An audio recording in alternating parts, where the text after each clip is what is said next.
Oh, Miss Salisbury, welcome back. How's it going? How have you been feeling? Not well, actually. No? No, Tell me. I feel really run down all the time. Really tired. I see.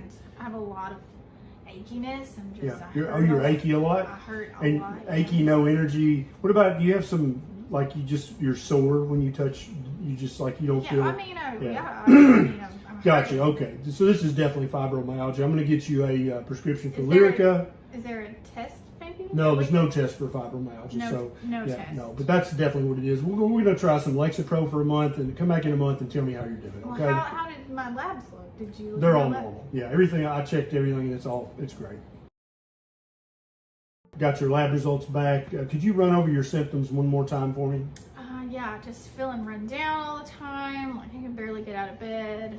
I can't think the way that I normally. I can't put together sentences and stuff, you know. Yeah, so you're having trouble thinking. And how's your energy level? Well, Oh, I'm sorry. You said it's down. Yes, yeah. Okay. And then your mood, how's your mood? Not good. Not good, okay. But So I know you had brought up Hashimoto's in the past, but I checked your TSH and it's normal. So your thyroid's fine. So this is more than likely depression or anxiety or a combination of the two. So I'm going to get you a prescription for Lexapro and just take that once a day and come back and see me in 3 months and we'll see how you're doing then. Well, can we check some different Yeah, labs? so I've got patients. No. Well, I mean, we checked everything and it's fine. So well, yeah, what about so. and I've read about antibody testing. Yeah, that's not something I do. I wouldn't even know how to interpret it. So I've got your lab results here, and I noticed you've lost a little weight. What have you been doing? You've been moving more and eating less? No, I haven't moved at all. In fact, I'm just as sedentary as I always have been. Okay. So what have you been doing? I've been doing keto. Oh, no. Don't do keto. It'll kill your kidneys. But I feel so good and like I have the energy again. Yeah, and that doesn't my matter. It's bad for your kidneys. Well, did you check my kidneys like on my labs? Yes, they're fine. And So- but it's very bad for your liver. You don't want to do keto. What about my liver? Did you check my liver? Well, yeah, it's fine. You need to eat a plant-based diet, lots of whole grains, lots of fruit smoothies. What you've just witnessed is 3 episodes of medical gaslighting. Actually is something that takes place in hundreds of thousands of doctors' offices all across the world, each and every business day. It shouldn't happen, but it does. And so the signs that you're being medically gaslit are if your provider continually interrupts you, will not let you elaborate on your symptoms, definitely poo-poos any information that you've researched yourself and brought in, and is not an engaged listener. If a doctor minimizes or downplays your symptoms or ignores your symptoms entirely, if a doctor won't order imaging or lab work that you specifically request because of research you've done on your own, if you feel like your doctor is rude, condescending, belittling, if your symptoms are almost automatically blamed on a mental health condition or fibromyalgia without these diagnoses of exclusion being excluded, and you're given a prescription without a referral to a specialist or without any additional testing, not only is that terrible medical practice, but that's also medical gaslighting.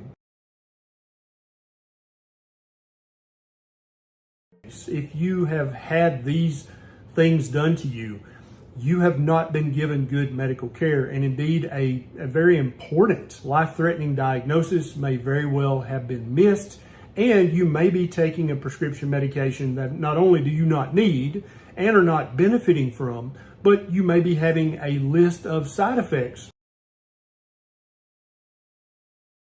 Virtually every fruit on the planet contains a combination of not only fructose, but also sucrose, that's table sugar, and also glucose, known in some countries as dextrose. There's almost no fruit that is just purely fructose as its only sugar. I pulled this information from the U.S. Department of Agriculture's Food Data Central database. The size matters, how ripe they are when they're picked matters, how ripe they are when you eat them matters. All these things matter, but so consider these numbers rough averages. So here's the banana, and here's just the relevant carbohydrate portion from the Food Data Central database from the USDA website. They'll tell diabetics, oh, bananas only have fructose. They won't raise your blood sugar. And nothing could be farther from the truth. 4.2 grams of sucrose. That's just pure table sugar. It contains 5.5 grams of glucose, which is 100% going to raise your blood glucose level. And it has 6 grams of fructose, which even though it won't raise your blood sugar, it will contribute to fatty liver and other metabolic problems. This is a 100-gram serving of seedless green grapes. Some people call them white grapes. It has virtually no sucrose in it, but it has 7.5 grams of glucose, which is absolutely going to spike your blood sugar and therefore spike your insulin. And it also contains over 8.5 grams of fructose. An apple, 100-gram serving, contains 2.06 grams of table sugar, sucrose. It contains 2 grams of glucose. Both of those are going to raise your blood sugar, no doubt about that. And it contains over 7.5 grams of fructose. The navel orange, a 100-gram serving of a navel orange contains over 4 grams of just table sugar. In addition to the table sugar, it contains a little over 2 grams of just glucose, and it also contains 2.33 grams of fructose. A mango has almost 7 grams of table sugar in it. In addition to that, it has 2 grams of glucose. In addition to that, it has over 4.5 grams of fructose. Now, I picked these 5 fruits not because they're super high in sugar. They're not the highest sugar containing fruits, but just they are representative of the most commonly eaten fruits around the world. And many people think that fruits are very healthy. And that brings us to myth number 2, that the fructose and the sugar in fruits is somehow magical and somehow different than the fructose that is contained in, say, a Pepsi Cola. On my left is the sucrose, glucose, and fructose molecules that occur in fruit. And on the right is the sucrose, glucose, and fructose molecules that occur in a 20-ounce Coca-Cola. Now, I want you to look very carefully and see if you can notice any difference in the molecular structure of these molecules.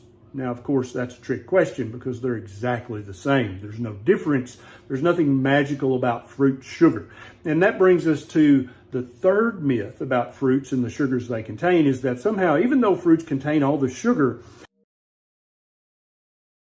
they also have fiber, and they have vitamins and minerals, and they have phytonutrients in them. So somehow the goodness of those things outweighs the badness of the sugar. And so my answer to that myth would be, what if I took a 20-ounce Coca-Cola and I put some vitamin C and some polyphenols in there, and I put some fiber in there? Then would that Coca-Cola, would that be a healthy thing to give to your young child? No, it's still sugar coma, even though you put those good things in there. And so I don't hate fruit. I love fruit. I love mangoes. That's my favorite fruit. I could eat a pound right now. But if I did that, I would develop some degree of fatty liver and my blood sugar would shoot sky high. So in deference to my health, I choose not to eat fruit very often at all because it's too high in sugar. I fatten easily, and I develop hyperinsulinemia very easily. I become pre-diabetic very easily. And so I eat a diet that keeps my blood sugar and my insulin levels very low and keeps my liver free of fat. I think that the health that brings more than outweighs the flavor that I'm missing from not eating fruit. So I hope this short video clears up some of the myths out there. And if you know someone, a very prominent doctor, dietitian, internet guru, who are saying things that obviously are not true, you might consider sharing this video with them. And you're also welcome to share it on your favorite social media. This is Dr. Berry. I'll see you next time.